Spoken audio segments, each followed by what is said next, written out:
الله وخير الهدي هدي محمد صلى الله عليه وسلم وشر الأمور محدثاتها وكل محدثة بدعة وكل بدعة ضلالة نعوذ بالله من الضلالات ونعوذ بالله من النيران يا أيها الذين آمنوا اتقوا الله حق تقاته ولا تموتن إلا وأنتم مسلمون يا أيها الناس اتقوا ربكم الذي خلقكم من نفس واحدة وخلق منها زوجها وبث منهما رجالا كثيرا ونساء واتقوا الله الذي تساءلون به والأرحام إن الله كان عليكم رقيبا يا أيها الذين آمنوا اتقوا الله وقولوا قولا سديدا يصلح لكم أعمالكم ويغفر لكم ذنوبكم ومن يطع الله ورسوله فقد فاز فوزا عظيما ثم أما بعد فأوصيكم ونفسي بتقوى الله عز وجل في سرنا وفي علننا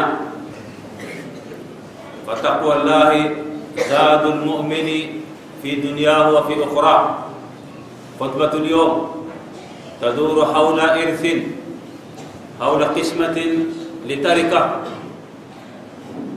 مات شخص من أثرياء البلاد وخلف وراءه ثراء هائلا ومالا كثيرا لما اجتمع الورثة لقسمة الإرث فكروا في اقتحام غرفة ظلت مغلقة طول حياة أبيهم فلما اقتحمت الباب وجدوا بداخل الغرفة ثعبانا كبيرا يقيع المال وبجواره كيس كبير قد امتلأ بالعملات الصعبة فعدد فوجدوا المبلغ يصل 400 مليون من الفرنك سيفا عجبا لهذا المال الطائل الكبير لم يدري الورثة ما يفعلون به فأصبحوا يسألون العلماء ما نفعل بهذا المال الذي مصدره الثعبان والثعبان مصدره إبليس ماذا نفعل بهذا المال أسأل الله سبحانه وتعالى يرزق المسلمين الحلال ويجنبهم الحرام.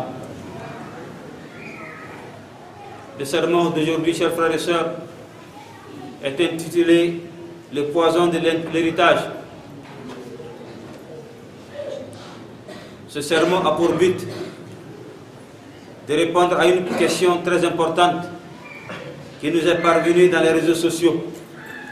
Une question qui sort du privé pour concerner toute la communauté, dont la course à l'enrichissement illicite perturbe l'ensemble de la société. Il s'agit, chers frères et sœurs, d'un homme très fortuné qui, en quittant ce bas monde, a laissé une richesse immense pour ses héritiers, qui se sont vite regroupés pour le partage du gros gâteau. L'homme avait à lui seul 6 voitures personnelles, 40 maisons dispersées dans des quartiers différents, 5 remorques, 6 citernes et 13 10 tonnes, et j'en passe. Juste avant le partage de l'héritage, certains de ses nombreux enfants eurent l'idée d'ouvrir une maisonnette de la cour, restée toujours fermée, dont l'accès à l'intérieur était l'unique apanage du défunt père. On força donc la porte, et une fois à l'intérieur de la maison, les enfants virent un gros serpent en train de cracher de l'argent. À côté du serpent se trouvait un gros sac rempli de billets de banque estimés à 400 millions de francs CFA. Les enfants, très choqués, comprirent que l'origine de cette immense richesse était maléfique. D'où cette question pertinente. Faut-il ou non hériter de cet argent?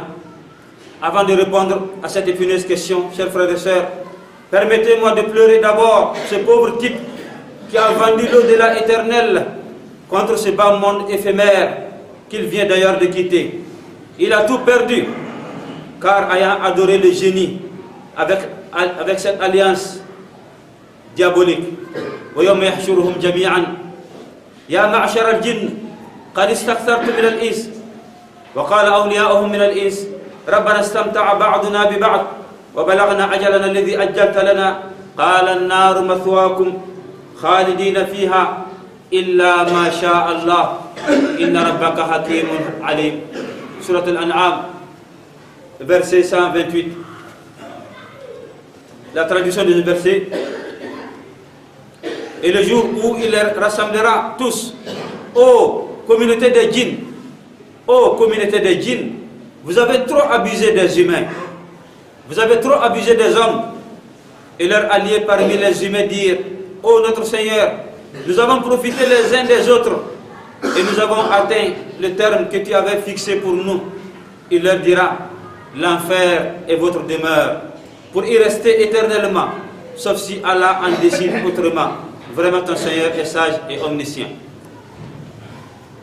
Nous le pleurons, chers frères et sœurs, car ayant terni l'image des musulmans, et par-dessus tout, d'avoir contredit l'esprit du message prophétique qui consiste à bannir et déclarer illicite tout ce qui nuit à l'homme et détruit la société.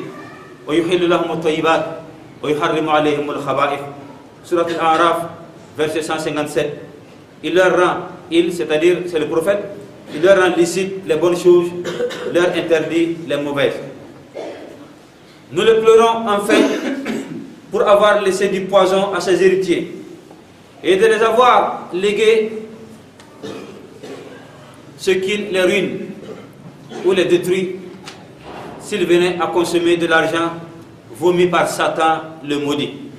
Seules les actions purement humanitaires ou sociales peuvent profiter de cette richesse satanique, telle la prise en charge des orphelins, des veuves, des prisonniers, des malades, des victimes du terrorisme, des handicapés, ou la construction des hôpitaux, des forages, des barrages ou le bitumage des routes. D'ailleurs, la voie de Karbala menant à Al-Furqan attend impatiemment cet argent pour faciliter nos allers et retours, combien contrariés par la mauvaise qualité de la route. Puisse Allah nous guider sur le droit chemin. أقول قولي هذا وأستغفر الله لي ولكم فاستغفروه إنه هو الغفور الرحيم.